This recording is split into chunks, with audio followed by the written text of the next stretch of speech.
We don't question the mountain, we're not judging the stone. Depuis le début de cette année compliquée, plus de 400 chiens et chats ont trouvé refuge chez Sans-Collier. Peu importe l'affection reçue par les bénévoles ou les balades en extérieur, une cage reste toujours une cage. Et tant qu'on ne l'a pas vécu, il est difficile parfois en tant qu'être humain de se rendre compte de ce que cela fait réellement d'être enfermé à longueur de journée entre les parois d'un même espace. Mais avec le confinement peut-être, comprenons-nous aujourd'hui un peu mieux à quel point la liberté est importante pour ces animaux et à quel point il est de notre devoir de la préserver.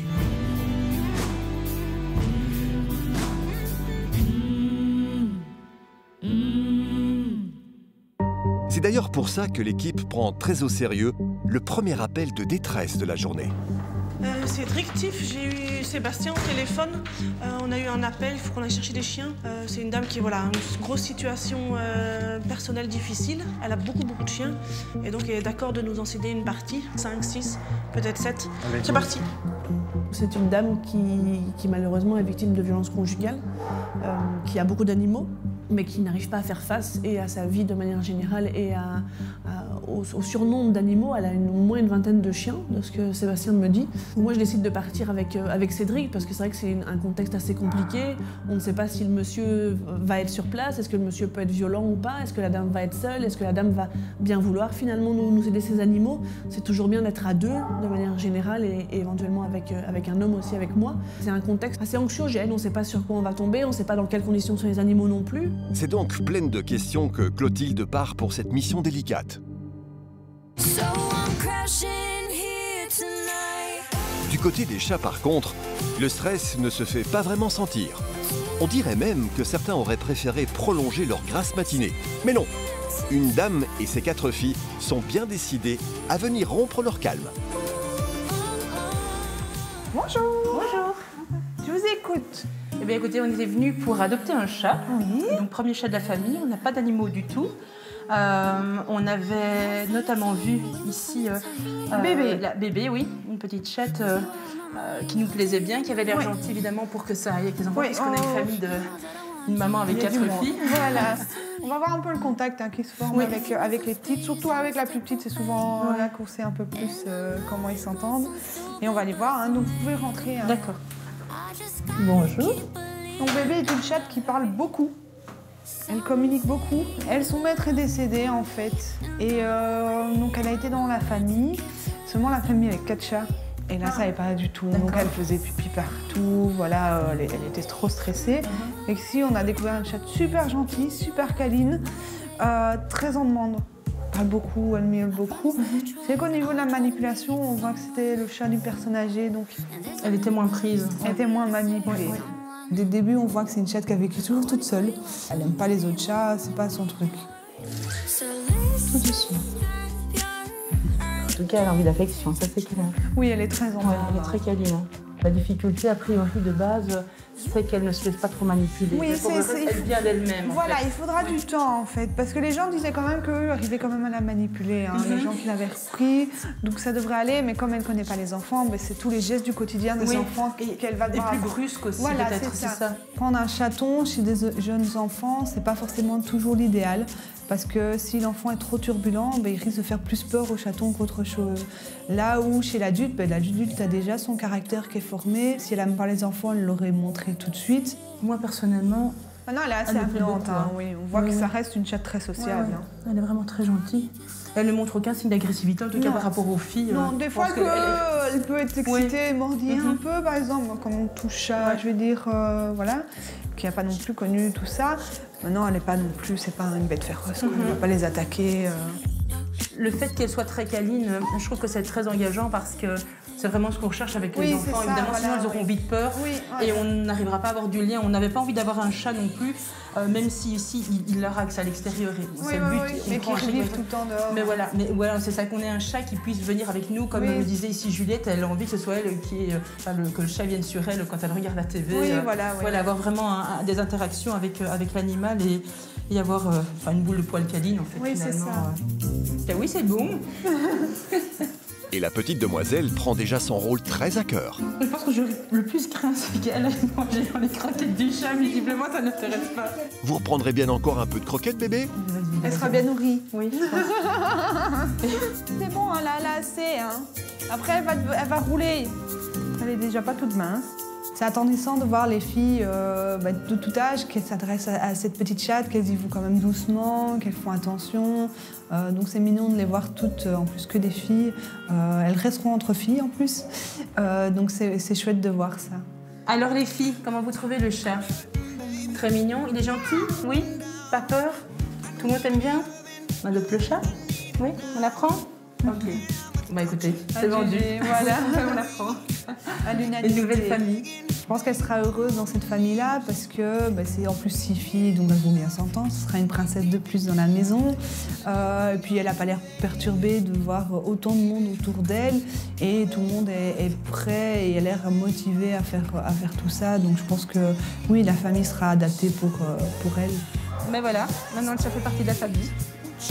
Pour moi, c'est important en fait de passer par son collier pour voilà, que les filles puissent voir. Effectivement, il y a des chiens et des chats qui sont en attente ici d'avoir une nouvelle famille. Ici, on est vraiment sur un chat qui mérite finalement de pouvoir continuer sa vie correctement et de ne pas être abandonné. Je veux dire, c'est pas un jouet qu'on prend et puis on n'en a plus envie, on le laisse. Ça reste vraiment dans l'éducation que les filles reçoivent ici. Alors les filles, on est prêtes à s'occuper du chat? Oui? Qui est-ce qui donnera les croquettes? C'est Victor qui donne les croquettes. Qui ouvre la porte au chat? Moi. Juliette, Amandine. Ben voilà, je pense qu'à mon avis, il y aura assez d'aidante pour pouvoir s'occuper comme il faut du chat en termes de nourriture, en termes de sortie, de gestion. Le bac, à mon avis, le bac à caca, ça sera pour moi. Mais bon, on fera avec. Bébé prend son envol en bonne compagnie et vient rejoindre la team 100% féminine de cette famille. Par contre, pour Blacky, ce berger allemand de 5 ans, franchir les portes du refuge ne présage rien de bon. Et Nadège ignore encore qu'elle va vivre un des abandons les plus touchants de sa carrière. Donc expliquez-moi, je vois, c'est Blacky. C'est Blacky. Faites à votre aise, on a le temps.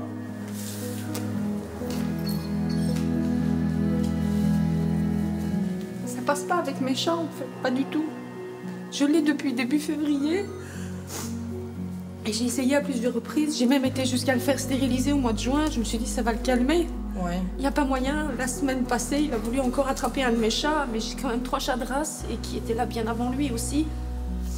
Si je mets une grille, il n'y va pas. Mais si j'ai le malheur d'oublier la grille ou...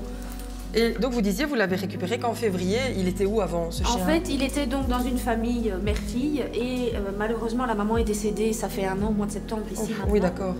Et la fille s'est retrouvée seule avec le chien et comme elle était dans une maison, une grande maison, elle a dû laisser la maison pour partir dans beaucoup plus petit et ne pouvait pas se permettre de prendre le chien. Et c'est des gens que vous connaissiez? Oui, la maman était une ancienne collègue de travail à moi en fait. Ce qui est super triste, c'est que cette dame a adopté Blacky justement pour éviter qu'il arrive au refuge la première fois. Quand sa maîtresse est décédée, il avait déjà vécu un abandon vraiment difficile pour lui. Et là, elle n'a pas le choix. Elle doit vraiment se résoudre cette fois à le déposer. Elle est complètement déchirée par cette décision, mais elle n'a pas le choix pour la sécurité de ses chats. Donc j'ai voulu faire une bonne action, lui éviter ce que je suis en train de faire. C'est un abandon qui est très touchant parce que je vois qu'entre sa maîtresse et Blacky, il y a vraiment une fusion. Mais parler, c'est difficile. Et alors madame me remet une petite lettre qu'elle souhaite donner aux adoptants de Blacky pour expliquer un petit peu son passé, ses habitudes. Et c'est un geste qui me touche beaucoup parce que c'est vrai qu'habituellement, les propriétaires ne font pas ça. Et quand ils le font, voilà, on sait que c'est vraiment des gens qui tenaient énormément à leur chien et que c'est d'autant plus dur pour eux de devoir lui dire au revoir. J'explique un petit peu comment il est. C'est pour les nouveaux adoptants? Éventuellement. Oui, c'est une petite lettre bien mignonne en tout cas, qui va être difficile à lire. C'est difficile parce que ça part d'un bon sentiment, vous avez voulu bien faire, et puis là maintenant, vos chats, vous devez prendre un choix, c'est eux ou c'est lui. Et... J'ai un peu aperçu les chiens, ça fait mal quand même. Est-ce que vous voulez que je vous laisse un petit peu avec lui, ou est-ce que je peux... C'est déjà dur comme ça.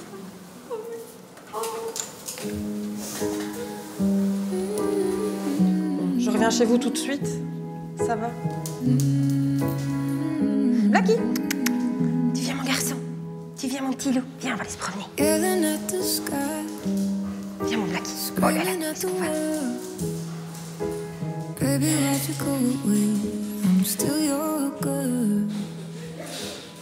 Je suis certaine que les chiens ressentent quand ils passent la porte du refuge qu'il y a quelque chose qui se passe.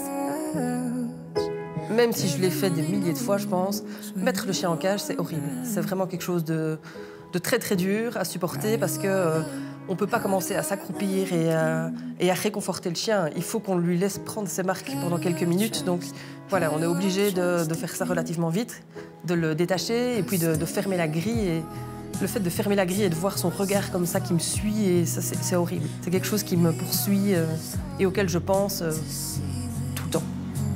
Il est tellement chouette que je pense qu'il restera pas avec nous longtemps. Oui, non, vraiment, vous tracassez pas et puis c'est pour un mieux. Il faut se dire que c'est pour un mieux et de toute façon, nous, on est là et on fera tout ce qu'on peut pour lui, pour qu'il soit heureux et pour que tout se passe bien.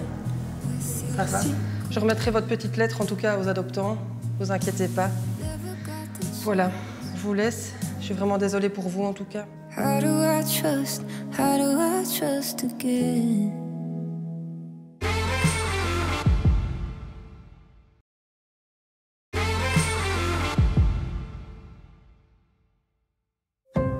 Au refuge, Nadège a dû prendre en charge un abandon particulièrement difficile. Celui de Blackie, un berger allemand de 5 ans que sa propriétaire a récupéré suite au décès d'une de ses collègues. Pour la dame, c'est un véritable déchirement que de devoir s'en séparer. Madame me remet une petite lettre qu'elle souhaite donner aux adoptants de Blackie pour expliquer un petit peu son passé, ses habitudes. Et c'est un geste qui me touche beaucoup parce que c'est vrai qu'habituellement, les propriétaires ne font pas ça. Et quand ils le font, ben, voilà, on sait que c'est vraiment des gens qui tenaient énormément à leur chien et que c'est d'autant plus dur pour eux de devoir lui dire au revoir. Le cœur encore chargé d'émotions, Nadège désire partager avec ses collègues tout l'attachement et l'amour que cette dame a mis dans sa lettre. Blackie. Tout d'abord, je suis vraiment désolée de la terrible décision que j'ai dû prendre. Tu es un chien adorable, gentil avec les enfants et protecteur. Tu as peur des poussettes, caddies de course, ce qui est petit et qui roule, quoi. Mais je trouve que quelque part, ça te donne un certain charme. Tu préfères les femmes aux hommes. Normal, tu viens d'un foyer de départ qui ne se composait que de la mère et de la fille. Tu aimes les caresses, les papouilles. Tu attends ta promenade du soir avec impatience tous les jours. Quand tu as fini de faire tes besoins, tu patines en frottant tes pattes pour marquer ton territoire. Tes dents, surtout les canines, sont comme limées et cela est dû au fait que, petit, tu manges à les murs. Tu les as sûrement usées comme ça. Tu aimes les ballons et les doudous pour chiens. Tu râles gentiment sur les doudous qui font du bruit et ça en devient drôle. Je te souhaite vraiment du fond du cœur de trouver une famille qui pourra s'occuper de toi, t'aimer comme tu le mérites et, qui sait, réussir là où moi j'ai échoué. Je suis triste, mon toutou. Je ne peux pas te dire à bientôt, car tout ce que je ne pourrai pas venir te voir. Ce que je comprends, tu seras perturbé et je ne comprendrai pas. Je penserai à toi. Voilà. Toutes ces petites habitudes et... c'est aimé, hein. Oui, c'est ça. Limite, toute sa vie est résumée, là, ici, dans cette petite lettre, avec le petit cœur sur le... Le petit détail. Ah oui. On voit que ce chien a été aimé, hein, vraiment. Face à autant d'histoires douloureuses, l'équipe doit avoir les nerfs solides. Ce n'est pas Clotilde et Cédric qui diront le contraire. Ils reviennent tout droit d'une intervention compliquée et ont dû saisir 6 chiens chez une dame victime de violences conjugales. Oh oui.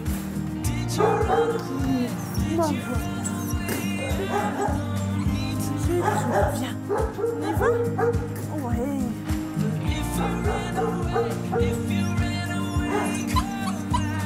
La dame, ça a été avec les chiens? Elle a pas eu trop dur à les laisser? Ouais, bah ouais. Je me doutais déjà au téléphone, elle avait l'air d'être fort attachée. Quand Clotilde arrive avec Cédric et les petits chiens, je suis super soulagée pour eux. C'est vrai qu'on se dit que pour eux, c'est une nouvelle vie qui va commencer. Ils vont vraiment être dans un foyer où on va pouvoir un petit peu plus les bichonner, même si je suis vraiment certaine qu'ils étaient aimés par leur propriétaire. Et là, oh, ça c'est bien. Notre travail, nous, c'est vraiment de faire le bien pour les animaux, de penser au bien-être animal et de les sauver d'une situation un petit peu problématique. Donc, est-ce qu'on a bien fait d'intervenir? Est-ce qu'on a bien fait d'aider ces animaux et d'aider cette dame-là? C'est difficile, on est entre les deux. J'ai eu vraiment mal au cœur en fait pour cette femme parce qu'on se dit qu'elle a déjà une situation qui n'est pas facile avec son compagnon. Plus le départ de ces chiens auxquels elle est vraiment attachée, c'est vrai que ça fait un petit pincement au cœur. On est content, mais en même temps, oui, on pense fort à elle. Il n'y a rien à faire. Elle nous a un peu touchés aussi dans son histoire.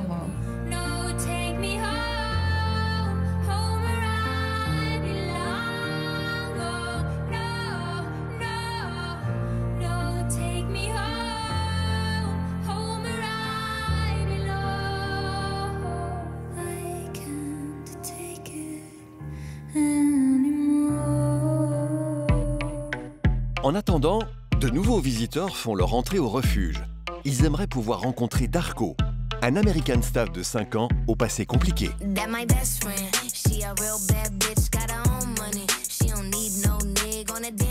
Alors dites-moi un petit peu, expliquez-moi, qui cherchait à adopter? Moi et mon copain. D'accord. Vous habitez à deux? Oui, on habite à deux. Il y a d'autres personnes dans le foyer? Non, de toute façon, il y a des copains, mais sinon, en général, on est à deux. D'accord, ok. Ils ont flashé sur Darko. Ils se dirigent très clairement vers un American Staff. Premier abord, ils ont l'air hyper sympas, hyper motivés.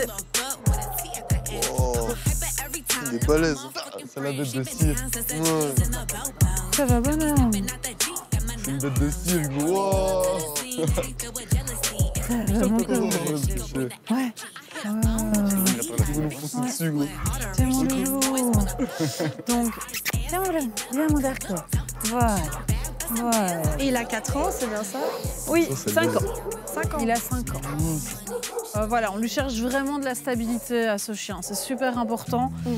C'est un chien qui a été donné sur Internet il y a quand même déjà un bon bout de temps. Et il a été retrouvé quelques années plus tard, attaché, muselé à un arbre. C'est assez dur, il était fort maigre, il était extrêmement sale, il était attaché très court à un buisson derrière un chemin avec une muselière. Enfin, tous les clichés réunis. Donc on ne sait rien de la vie de Darko sur ces dernières années. C'est un chien par contre qui s'est révélé au refuge fantastique. Vraiment un très très chouette chien. Mais c'est vraiment un chien avec des besoins bien spécifiques. On ne sait pas trop ce qui a pu lui arriver pendant quelques années. C'est un chien qui a vraiment besoin de beaucoup d'activité physique. Moi aussi, moi j'ai besoin de bouger tout le temps. Moi ça m'arrange vu que je suis hyperactif, j'ai besoin de bouger aussi. Ok. Il se promène toute l'après-midi. Moi je supporte pas de rester en fait. Vraiment tout le temps. Et vous avez déjà un petit peu discuté, enfin je suis désolée, mais c'est une question qu'on est obligé de poser dans le cas d'un couple. En cas de séparation, qui va garder le chien? Non, ça on n'a pas encore discuté de ça. Mais dans le pire des cas, on a encore nos parents tous les deux. Donc je dirais, moi je vais des fois chez ses parents, elle vient des fois chez moi, chez mes parents. Du coup, si jamais il y a ça aussi, c'est ce que je me dis. D'accord. Je trouve ça extrêmement dommage qu'on ne prenne pas conscience quand on adopte un animal, qu'on s'engage pour une très longue durée et que beaucoup de choses peuvent changer dans la vie. Et que donc il faut s'y préparer. Même si on ne peut pas être prêt à tout, il faut s'y préparer. Et c'est une façon aussi, eux, de leur faire prendre conscience de ces choses-là. Ça me semble quand même très très important de soulever ce point-là avec eux dans l'intérêt du chien parce que c'est notre priorité. Ça va, vous vous sentez à l'aise si je le lâche? Oui, bien sûr, bien sûr. Comme lui, c'est détendu. Lui, c'est détendu. Il est imposant. C'est ça qui est bien. Je sens quand même un grand enthousiasme de leur part par rapport à la bête, mais une méconnaissance de l'animal aussi, parce qu'il y a une mise en contact qui est faite en extérieur, en parcours, et voilà. Au niveau de leur gestuelle, au niveau de la façon dont ils se présentent aux chiens, on voit clairement qu'ils n'ont pas l'habitude. Vous êtes en maison ou en appartement? En appartement. En appartement. Vous avez un jardin? On a une petite cour et on peut le promener tous les jours. Ok. Ce qui, très sincèrement, moi, me pose un souci dans votre cas, c'est-à-dire que vous n'avez pas de jardin, vous avez une cour. Darko étant un staff, il ne peut pas être lâché dans les endroits publics, dans les parcs, même dans les champs. Et du coup, il n'aura pas vraiment de vrais moments de liberté où il peut s'ébattre. C'est un petit peu dommage pour lui. J'aurais tendance à vous conseiller de vous diriger vers une autre race de chien, une race qui ne soit pas catégorisée. Et du coup, légalement, vous aurez cette opportunité de pouvoir le lâcher. Il y a beaucoup trop de doutes de mon côté, donc Darko, c'est pas le chien pour eux. Ça va être trop compliqué, ils n'ont pas suffisamment d'expérience, ils ne peuvent pas lui offrir non plus tout ce dont il a besoin pour répondre à ses besoins. Moi, ce que je veux vraiment personnellement, c'est un chien balèze. C'est pas un staff ou quoi, mais Mais qu'on puisse promener ouais, voilà, légalement. Pas un chien catégorisé, du coup. Ouais, voilà, c'est ça. Ouais. Ok. Ben, regardez régulièrement le site internet, nous appeler régulièrement, nous envoyer des emails et on reste en contact jusqu'à ce qu'on trouve vraiment celui qu'il vous faut, la perle rare. Ouais. Voilà. Ça va? C'est un peu brutal, je le conçois, mais il y a une responsabilité aussi de notre part quand on place un chien puissant, quelle que soit sa race. Et là, à mon sens, ce n'était pas les adoptants qu'il fallait pour lui. Faux espoir pour Darko, mais ce n'est qu'une question de temps avant qu'il ne trouve une famille qui lui corresponde vraiment.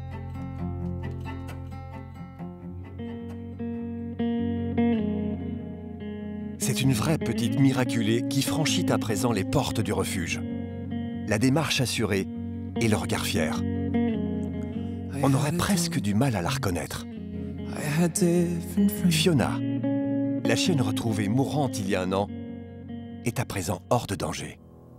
Fiona, c'est l'histoire d'une chienne qui a été maltraitée gravement. Pendant plusieurs mois, elle a été affamée par son propriétaire, elle était attachée à un escalier. On a intervenu suite à une plainte et lorsqu'on arrive sur place, on découvre une chienne qui ne sait plus bouger, qui n'a plus de muscles, tout simplement, tellement elle a été affamée. Et donc on va la retrouver dans une situation de maltraitance sévère, avec des déjections, sans alimentation, sans eau, quasiment morte finalement lorsqu'on intervient. Ce qui était particulièrement bouleversant dans l'histoire de Fiona, c'est de se dire que pendant des mois, cette chienne était là, en train de crever de faim. Son sauvetage, c'est clairement une question de chance. Si on intervenait le lendemain, elle serait probablement morte. Ça a été aussi un sauvetage qui a pris du temps pour la retaper. Et donc on a une chienne qui clairement a fait preuve d'énormément de volonté, qui a voulu se battre. Le fait d'accueillir Fiona définitivement à la maison, c'est une question qui ne se posait même pas. Pour nous, c'était évidemment inconcevable qu'elle aille ailleurs que chez nous. C'est bien, Elle a bien changé. Hein. Oui, Ah, t'es devenue belle. Bon, tout de suite, voilà, pour l'intéresser, c'est bon. Non, et on commence à voir maintenant des muscles sur la tête, des petits muscles qui se dessinent un peu partout. Même encore maintenant, je trouve qu'elle change. Au niveau des séquelles, en tout cas pour sa sociabilisation, ça a l'air d'être... Un peu avec les hommes quand même. Oui, c'est vrai, les hommes, ça reste un peu compliqué. Oui, elle est toujours en retrait en tout cas.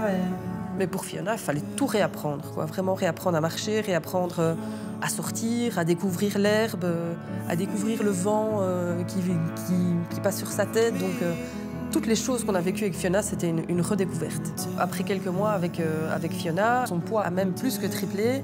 J'arrive enfin maintenant à la regarder en faisant abstraction de tout ce qu'elle a vécu. Il fait doudou.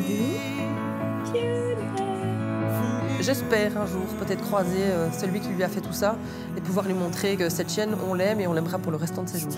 T'aimes bien les câlins en tout cas. Oui, t'aimes bien les câlins.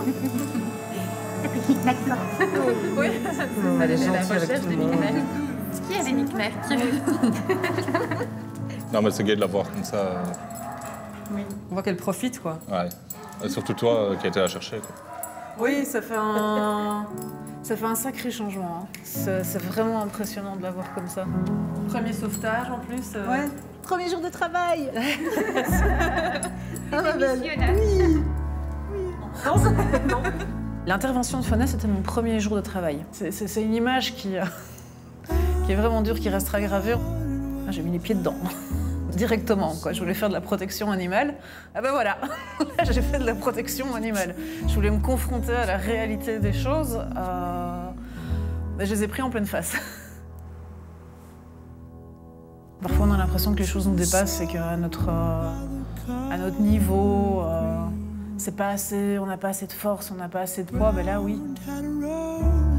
Clairement oui, là on a été utile quand on a... C'est une preuve de plus, en fait, de l'utilité de ce combat au quotidien. Fiona, c'est d'abord une victime, c'est clair, mais ici, elle est surtout devenue un symbole. Mais finalement, c'est nous qui avons peut-être eu plus de chance de croiser sa route et de croiser son histoire. Son histoire aujourd'hui, c'est notre histoire. Que ça rappelle au grand public, à l'opinion publique, que la maltraitance existe toujours et qu'on doit lutter contre la maltraitance. Ça nous rappelle que ce qu'on fait au quotidien, c'est important. Ça permet vraiment de sauver des vies. Ça nous rappelle aussi qu'on a eu des échecs, qu'on en connaîtra encore.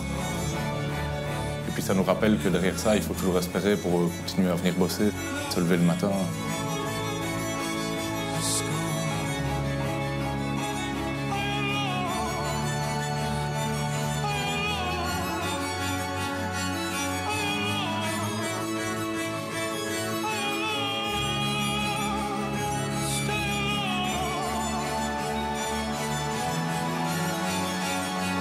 c'est un peu tout ça qu'elle nous rappelle.